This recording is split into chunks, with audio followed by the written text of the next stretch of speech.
Bueno, pues les informo para que no haya dudas, falta de información o distorsiones. Les informo que ya recibí mi primer quincena como presidente.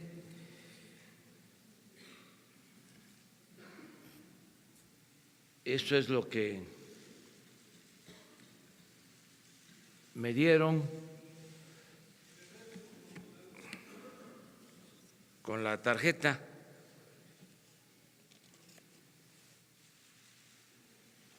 Por la quincena, 76,159 pesos con 59 centavos. O sea que me rayé. Pero esto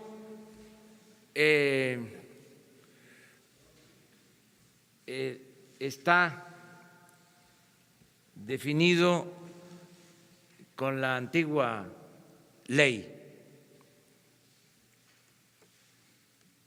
Por eso voy a devolver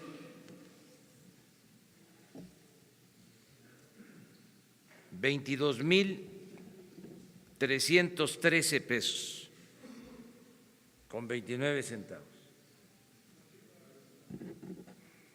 Aquí les traje algo gráfico.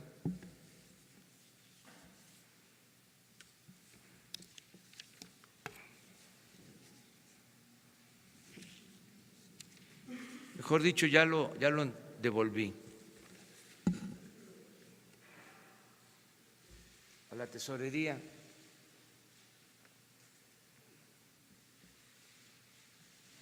Porque esto es lo que me corresponde. 53,846 pesos con 30 centavos.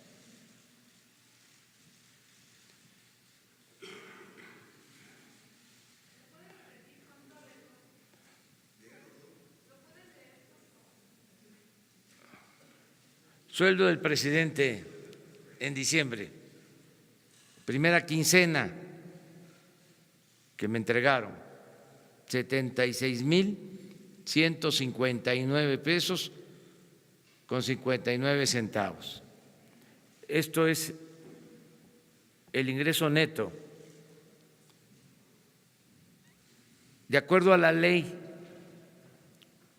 cumpliendo con la Constitución, con el artículo 127 de la Constitución y del ajuste que se hizo por el plan de austeridad, yo voy a recibir 53,846 pesos con 30 centavos. Por eso estoy regresando 22,313 pesos con 29 centavos. Esta es la prueba de que lo regresé a la tesorería. Y le estoy pidiendo a todos los servidores públicos que hagan lo mismo. Me refiero a los servidores públicos del Poder Ejecutivo.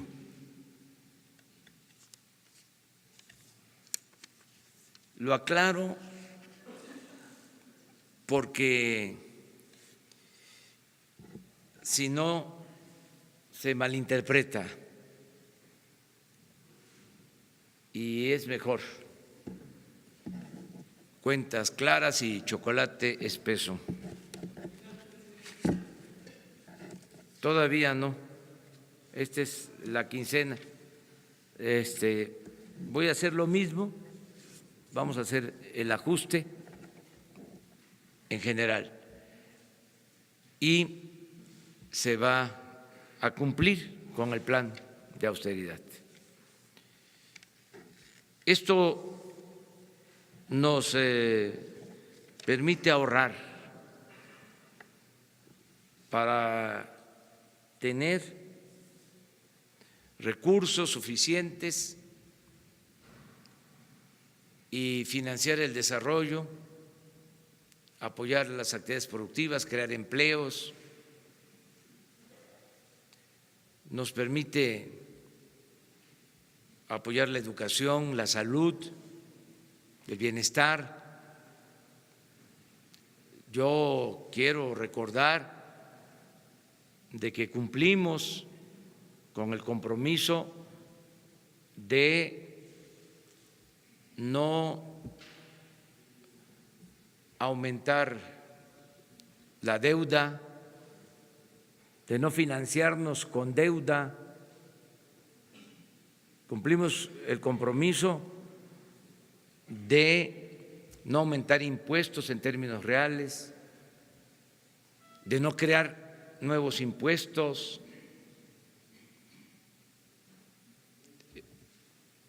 Cumplimos el compromiso de que no van a aumentar los precios de los combustibles, no va a haber gasolinazos.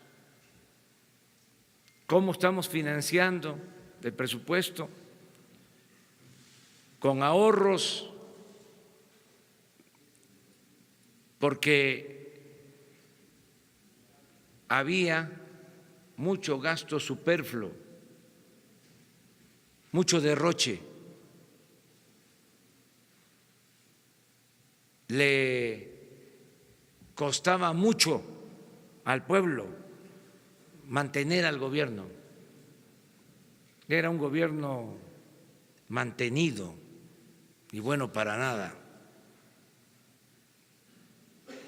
para decirlo así, con claridad, de manera coloquial. Un gobierno ensimismado. Y es importante tratar el tema.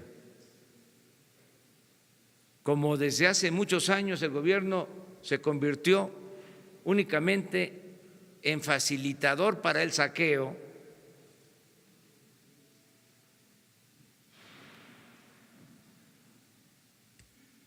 le pagaban muy bien a los altos funcionarios públicos. Los trataban con privilegio. Era una democracia, era una burocracia dorada.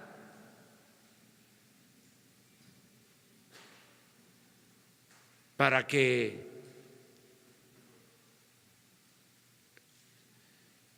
no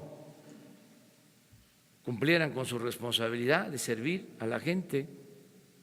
Era un pago, como se decía coloquialmente en la época de Porfirio Díaz, maiciaban. Y todo esto se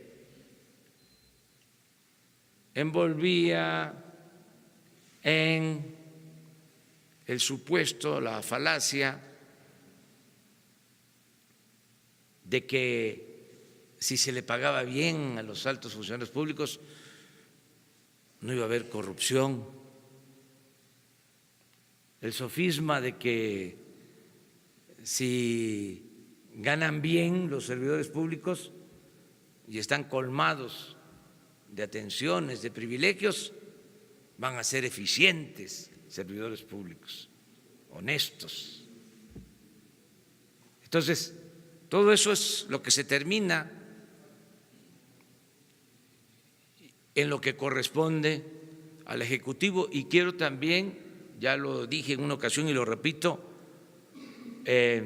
mencionar que los del Poder Legislativo están haciendo lo mismo, tanto en la Cámara de Diputados como en la Cámara de Senadores. Y yo espero que los organismos autónomos actúen de la misma manera. No puede ser que tengamos un organismo para organizar elecciones que es el más caro del mundo.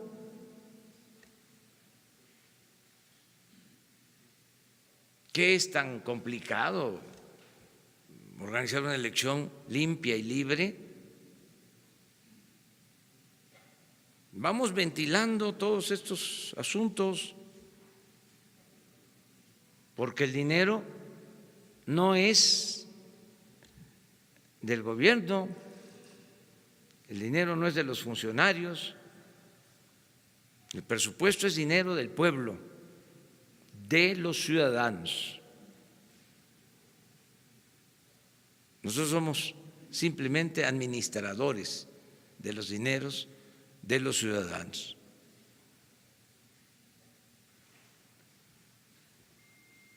Ese es el cambio, entre otras cosas, porque ayer estaba yo leyendo en la prensa fifí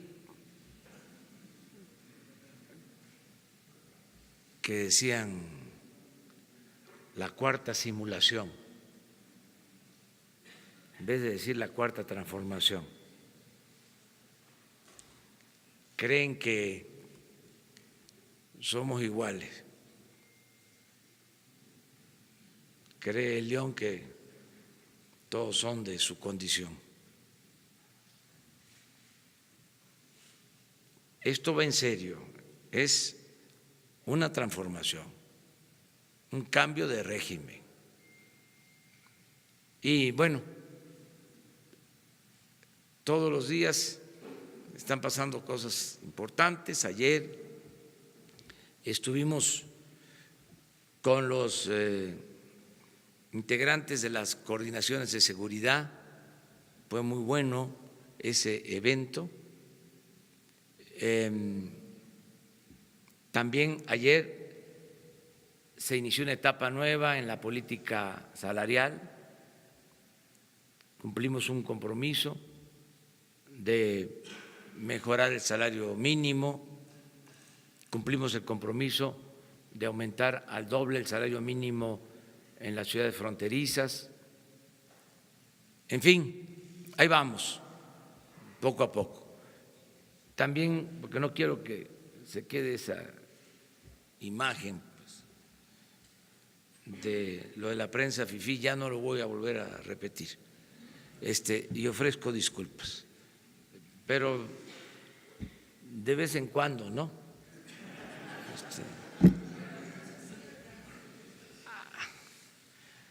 Denme esa licencia.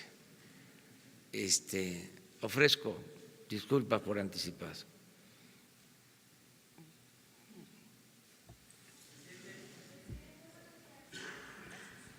Janet López Ponce de Milenio.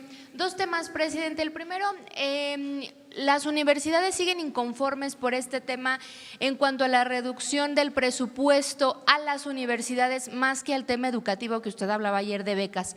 Incluso están convocando ya a una manifestación el próximo jueves, que sería la primera manifestación pues ya de organismos en su contra. Preguntarle qué opina de esto, si va a hablar con los rectores de estas universidades. Y en un segundo tema, en Milenio publicamos que la Cruzada Nacional contra el Hambre pues resultó un fracaso en la mayoría de los municipios en los que se aplicó, incrementó la muerte en niños por desnutrición y además hay 13 denuncias porque hay alrededor de 1,000 millones de pesos desaparecidos de este programa. ¿Qué va a pasar con este programa? ¿Cómo se va a sustituir en el nuevo gobierno y cómo van a dar seguimiento a estas denuncias? Gracias.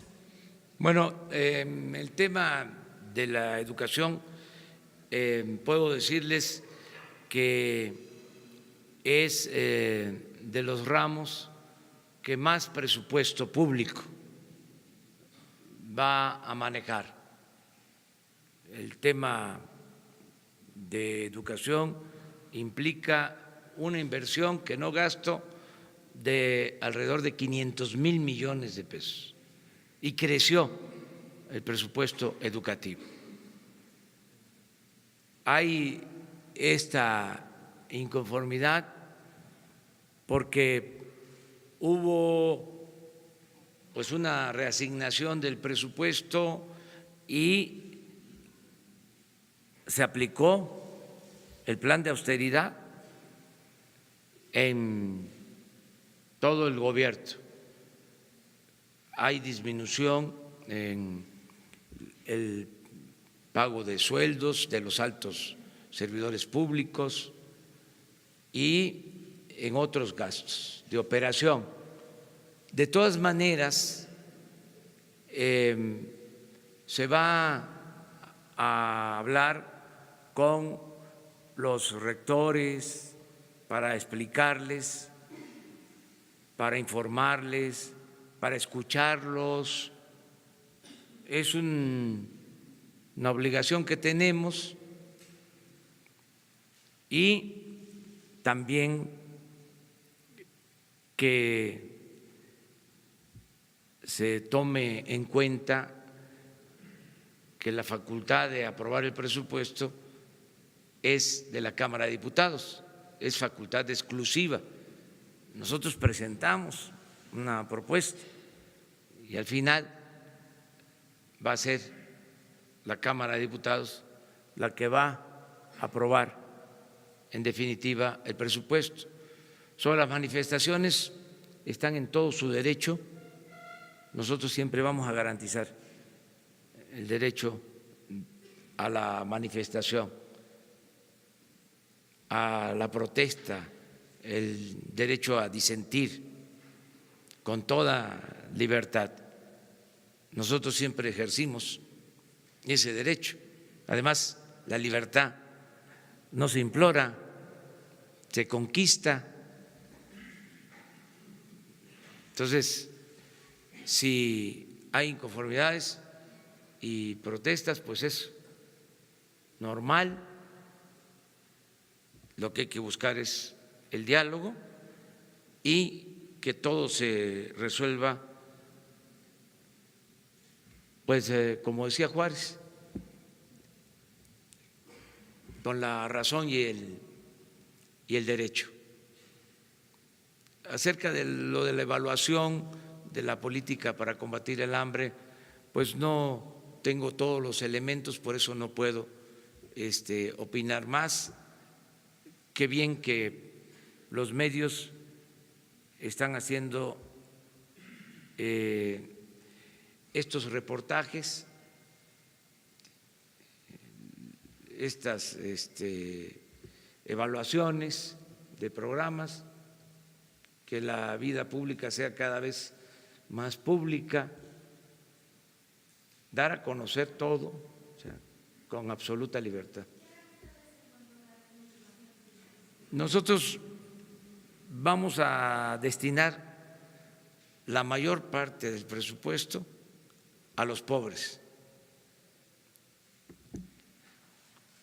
Si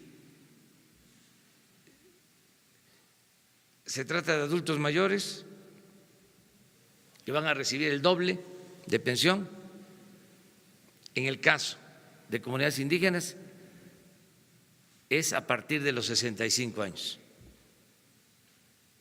Por ejemplo, en el resto de la población a partir de los 68. Se continúa con los de 65 que ya estaban, pero hacia adelante es en comunidades indígenas en donde va a ser a partir de los 65 años. Discapacitados. El censo empieza con niñas y niños indígenas, personas con discapacidad. Empieza ahí. Sembrando Vida empieza con las comunidades. ¿Y por qué hablo de la población indígena? Porque desgraciadamente son los más pobres. Ya coincide. Duele, pero esa es la realidad. Entonces, la canasta de alimentos básicos que se va a distribuir a precios bajos, que son 40 alimentos. ¿Dónde se va a distribuir? En almacenes y en tiendas que están ubicadas en las zonas marginadas, en las regiones más pobres del país. Entonces, todo el programa de gobierno, o sea, no es una acción, todo el programa de gobierno va destinado a atender a los más pobres de México. Esa es la prioridad. Entonces, yo espero que tengamos, desde luego, buenos resultados en todo este plan, que van a mejorar las condiciones de vida en las zonas más pobres de México.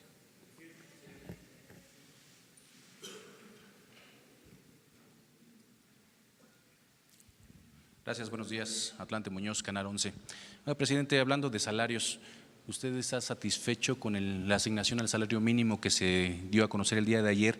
Y en este sentido, ¿en cuánto tiempo las familias mexicanas notarán una mejora sustancial en sus bolsillos para poder manejar su economía? Por otro lado, con la estrategia de seguridad que está planteando, también en cuánto tiempo vamos a tener resultados tangibles para tener pues, los mexicanos o los ciudadanos una tranquilidad de andar en las calles. El secretario de Seguridad Pública y Protección Ciudadana aseguraba que en un año bajaría en 30% la incidencia delictiva.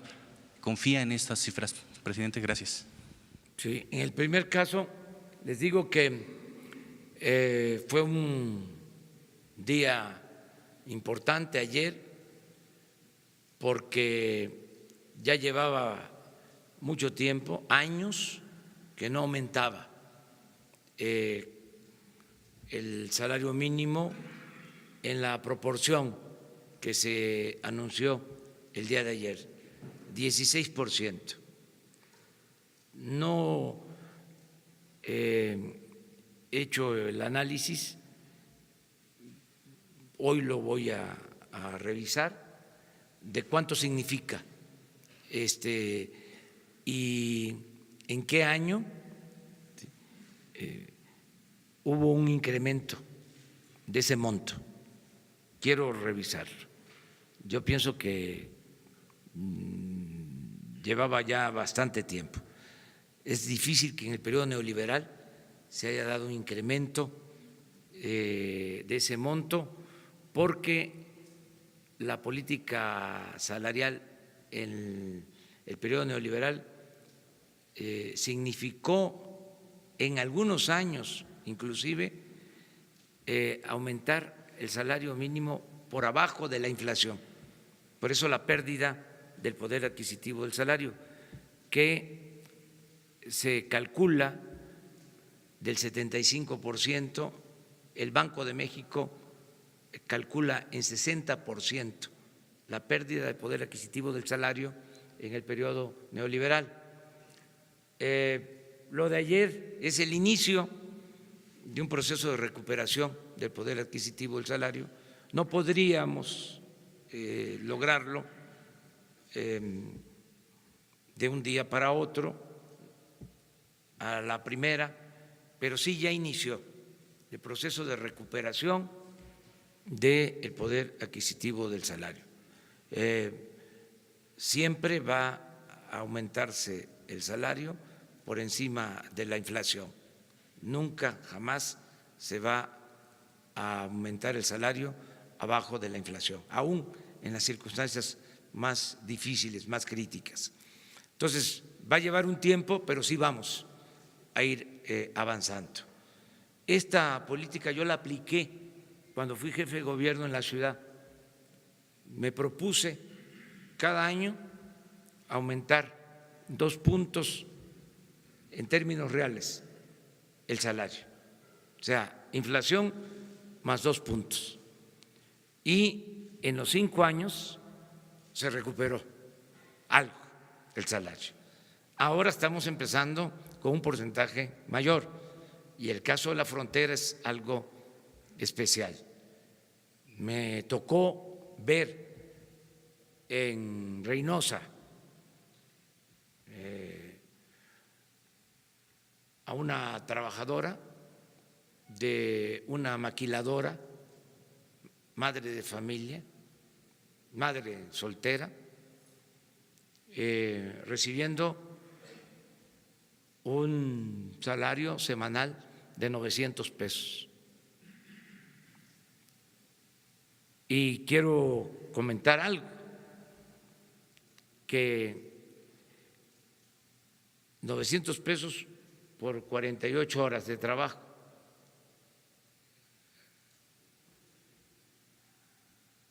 seis días de trabajo pagados de lunes a sábado. Pero en esa maquiladora eran 4 días de trabajo de 12 horas diarias, de 7 a 7. Me impactó por los hijos. ¿Con quién dejan los hijos? En algunos casos hasta encerrados, o con vecinos, con familiares. Por eso mantuvimos el programa de estancias infantiles, que va a seguir teniendo presupuesto para madres trabajadoras. Pero esta es la realidad, esa es la realidad. Entonces, al aumentar el salario mínimo, ya esa mamá soltera ya no va a ganar esa cantidad, va a ganar ¿qué será? Como un 70% más de los 3.600, un 50% más. Estamos hablando de maquiladoras. Entonces, yo siento que esto va a ayudar en recompensa a inversionistas, va a bajar el impuesto sobre la renta y en apoyo a todos los consumidores, que espero que se traslade el beneficio de los consumidores.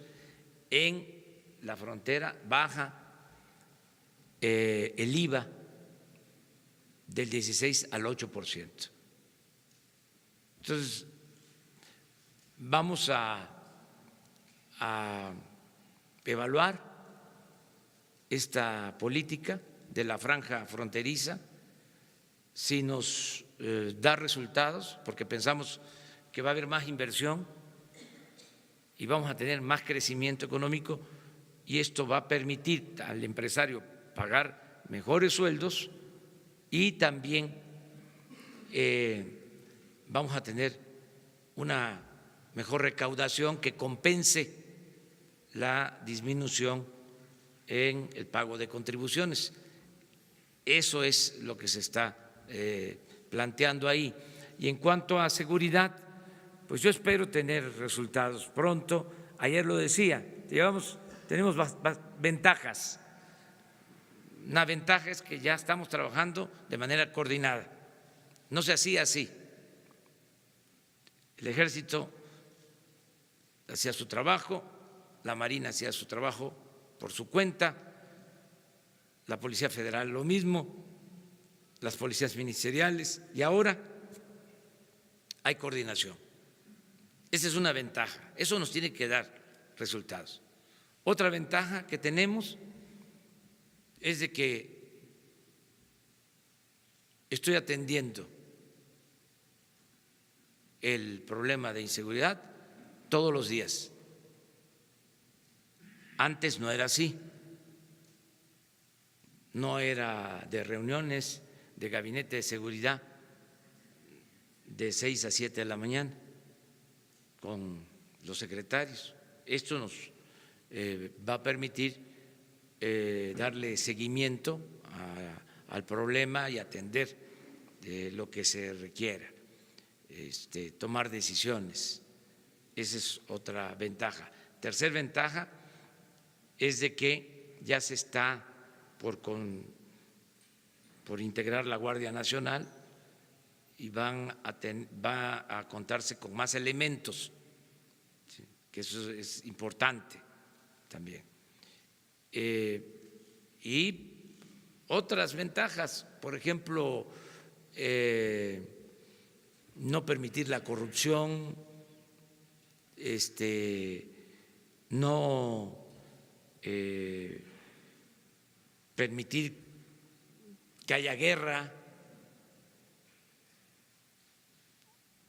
no declarar la guerra, ¿sí? No dar instrucciones para que haya masacres. Todo eso nos va a ayudar y sobre todo, lo principal es todo el programa de desarrollo, o sea, la atención a los jóvenes, el empleo. Yo tengo un sueño que quiero que se convierta en realidad. Quiero que los mexicanos tengan trabajo, que no tengan que salir de sus pueblos, que tengan ingresos justos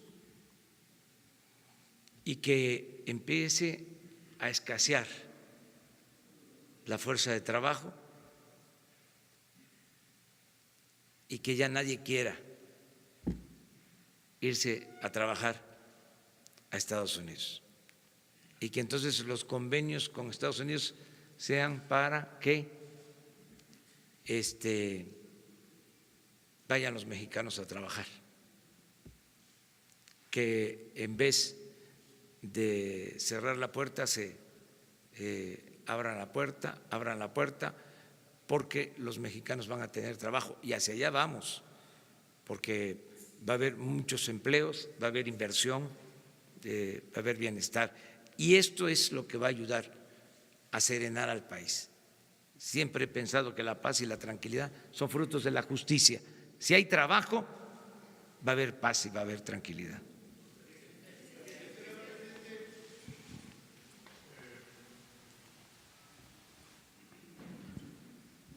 Gracias, presidente. Eduardo García, de la agencia Infocel y del portal Sentido Común. En materia aeroportuaria, muchos de nuestros lectores, por ser un medio especializado, nos preguntan sobre la reestructura de los bonos. Les explicamos que el mandato de ustedes es que se pague, se cumplen los compromisos y que para eso se está negociando, que es un proceso de plática y negocio. Sin embargo, nos preguntan, bueno, ¿y qué vamos a recibir los mexicanos a cambio de ese pago? Y pues les tenemos que decir que no mucho. En ese sentido, ¿qué le diría usted a esos mexicanos que creen que al cancelar la obra del aeropuerto en el lago de Texcoco se está desperdiciando ese recurso que va a quedar ahí enterrado en los terrenos del lago de Texcoco, sobre todo ante la alternativa que tenía usted de entregarle esa obra a los capitales privados? Gracias. Bueno, yo podría decir dos cosas.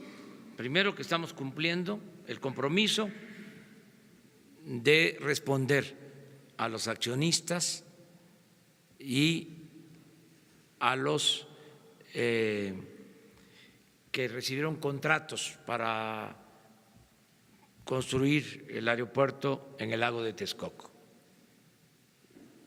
Estamos cumpliendo con ese compromiso. No estamos despojando a nadie. Segundo,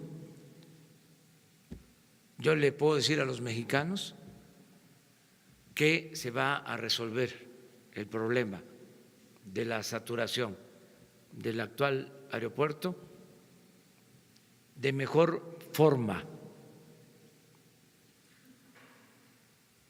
que vamos a ser más eficaces, porque vamos a tener en 3 años, a más tardar, la solución. Vamos a contar en 3 años con 5 pistas, con 2 aeropuertos,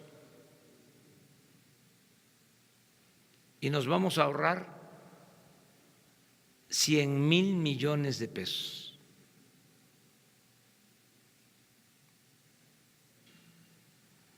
Y todo lo que se va a hacer va a tener como distintivo la calidad. No va a haber riesgos de hundimientos.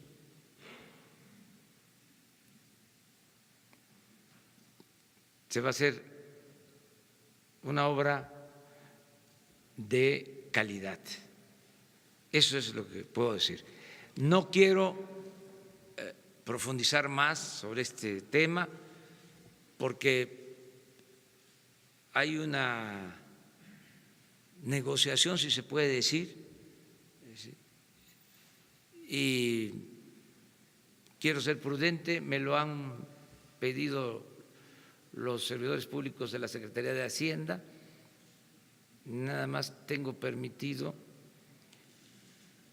externar de que se va a respetar las inversiones en bonos y se va a responder a los que tienen contratos, que no se va a afectar y que la nación,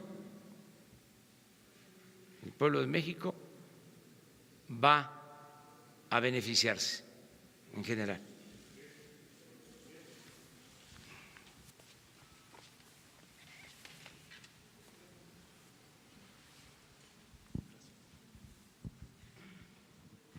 Buenos días, Ernesto Ledesma de Rompeviento TV. Hablando a propósito de pueblos indígenas y seguridad, el pasado 11 de octubre Rompeviento TV publicó un reportaje que se llama Aldama, entre el terror y el desplazamiento forzado, y era a propósito de diversas comunidades del municipio de Aldama en los Altos de Chiapas que estaban refugiados y que fuimos a entrevistarlos allí en la montaña. Los disparos cesaron unos días después y las comunidades pudieron regresar a sus comunidades. Los pobladores, pudieron regresar a su comunidad. El 12 de noviembre nuevamente iniciaron los disparos y otra vez había desplazamiento. Volvimos a publicar un reportaje que se llamaba Aldama, ¿dónde está el gobernador Manuel Velasco Coello?, porque no se aparecía por ningún lado a petición de las propias comunidades desplazadas. Hace 2 días, otra vez los disparos se incrementaron. Fue asesinado el señor Martín Ruiz Santis del poblado de Cocó y era uno de los que habíamos entrevistado en la montaña. En el reportaje, visualmente en los videos, se muestra cómo llega la policía estatal del estado de Chiapas y en lugar de cesar los disparos se incrementan contra los pobladores del estado del municipio de Aldama. Ahora hay una situación alarmante en ese municipio en donde otra vez donde fue asesinado esta autoridad del poblado de Cocó, fue asesinado y los disparos provenían de 50 metros de distancia de un campamento de la policía estatal. Las comunidades están otra vez en asamblea llegando a la decisión de tener que volver a desplazarse. ¿Cuál es ahí el papel que va a jugar el gobierno federal frente a una autoridad estatal que ni con Manuel Velasco Coello ni con Rutilio Escandón le están dando una solución? Y quienes tuvimos la oportunidad y quienes tuvimos la desgracia también de poder cubrir momentos como el de Acteal en el 97, nos recuerdan mucho esos escenarios. ¿Cuál es el papel del gobierno federal para intervenir en casos de esta naturaleza? 2, es sobre el método de las consultas de su gobierno. Por ejemplo, lo del Tren Maya y particularmente el corredor transísmico, donde es otra vez, como en otro momento era una parte del Plan Puebla-Panamá, que era bajar la frontera y ponerla ahí en medio, crear fábricas o empresas, y los propios pobladores dicen, es que ni siquiera tenemos un espacio donde podamos explicar por qué no estamos de acuerdo. Dice, no somos adversarios del presidente ni nada, simplemente queremos tener un espacio público donde los medios nos puedan retomar y podamos tener la posibilidad de explicar por qué no estamos de acuerdo con proyectos de esa naturaleza, poniendo ejemplos como que si van a poner fábricas, ¿quién dice que nosotros queremos trabajar en maquiladoras o en fábricas? Entonces precisamos de una consulta en donde realmente se nos consulte a las poblaciones afectadas. Son los dos puntos. Sí, mira, acerca del primer punto, yo te pido que terminando la reunión, este encuentro, esta conferencia, nos des toda la información, y le voy a pedir a Alejandro Encinas que te atienda personalmente para este asunto, porque sí tenemos nosotros la obligación de intervenir y pedirle al gobierno de Chiapas que haya una respuesta. Cerca de las consultas, se están haciendo las consultas, yo hablo permanentemente con la gente. Voy ahora, el fin de semana, a Oaxaca.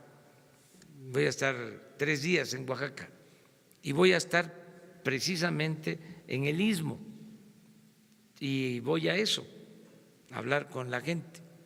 Y los que están trabajando en estos proyectos tienen la indicación, la orientación de escuchar a la gente, y no se va a hacer absolutamente nada en contra de la voluntad de los pueblos. O sea, de eso puedes estar seguro.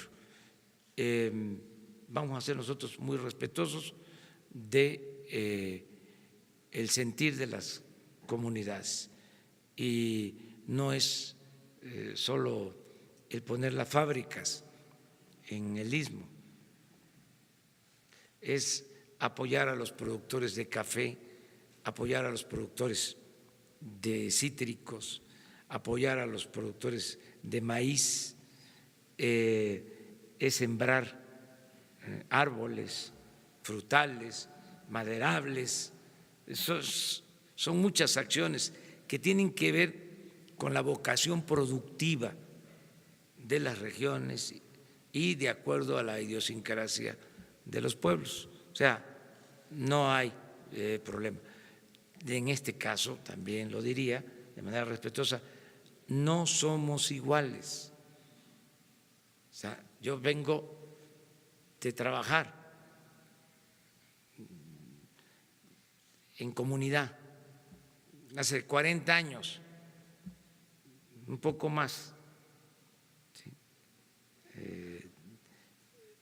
Trabajé de 1977 a 1982, 6 años en comunidades indígenas.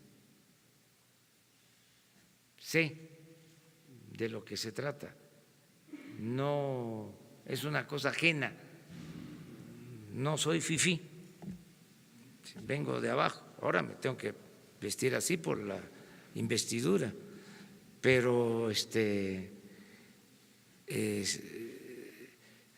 lo que es trabajar con los pueblos, ¿sí?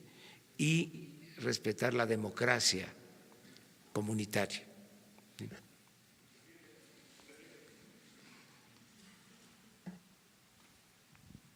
Buen día, Edmundo Morelos de SDP Noticias.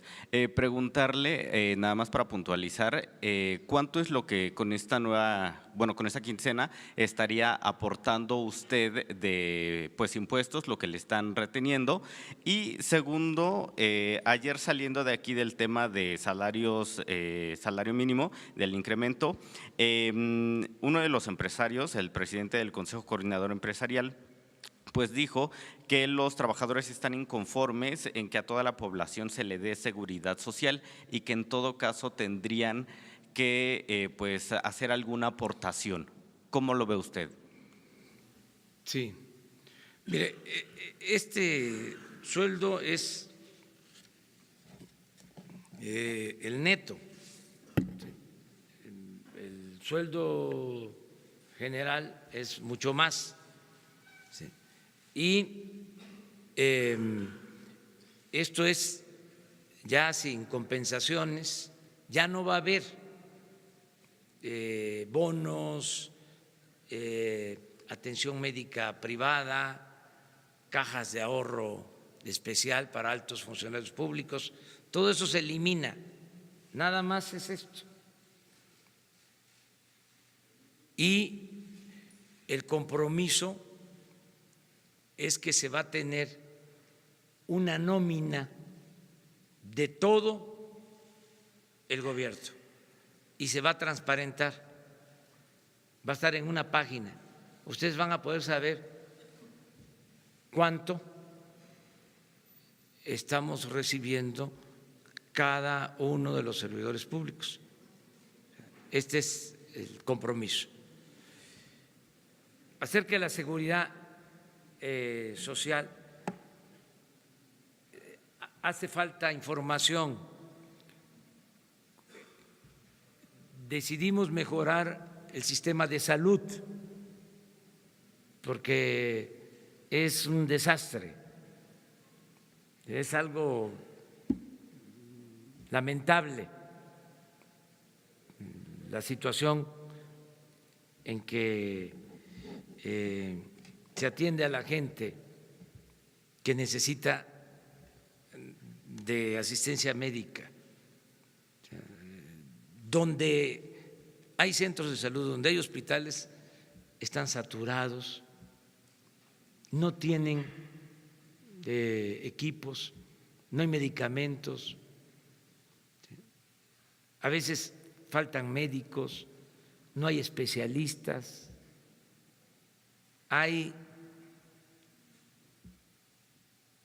alrededor de 70 hospitales abandonados.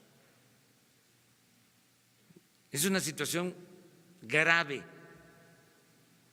Entonces, estamos interviniendo para garantizar el derecho a la salud y lo que se decidió es actuar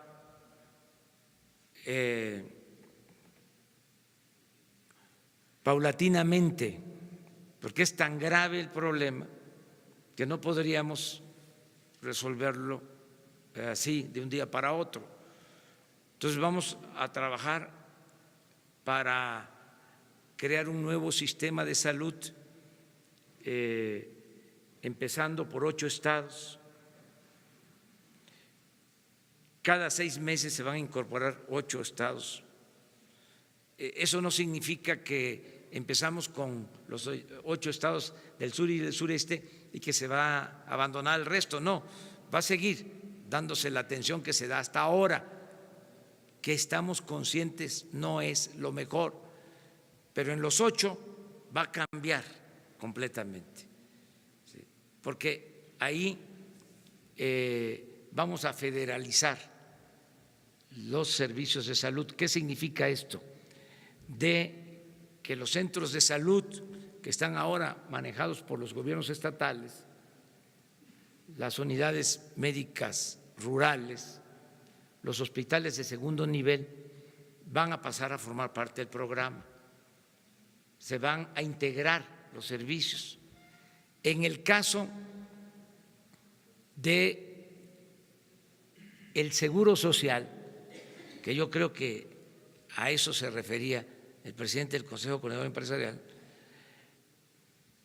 no va a haber la obligación del Seguro Social de atender a los enfermos solo en el caso de emergencias. vamos a poder atender a la población sin seguridad social, que es la que necesita más atención médica, con el sistema de salud pública que se va a mejorar. El caso de las unidades médicas del seguro, ¿sí?, no pertenecen al sistema de seguridad social, ¿sí?, las de primer nivel, y todo lo que es medicina hospitalaria del Seguro Social va a seguir atendiendo a sus derechohabientes. Esa es la aclaración. O sea, por eso no va a haber cuotas. La atención médica y los medicamentos van a ser gratuitos para los que no tienen seguridad social. Se supone que los que tienen seguridad social tienen garantizada la salud y los medicamentos. Ahí hay que mejorar también los servicios que se prestan en el seguro y en el ISSSTE, pero es distinto al programa de atención a población abierta, que es el que se va a aplicar.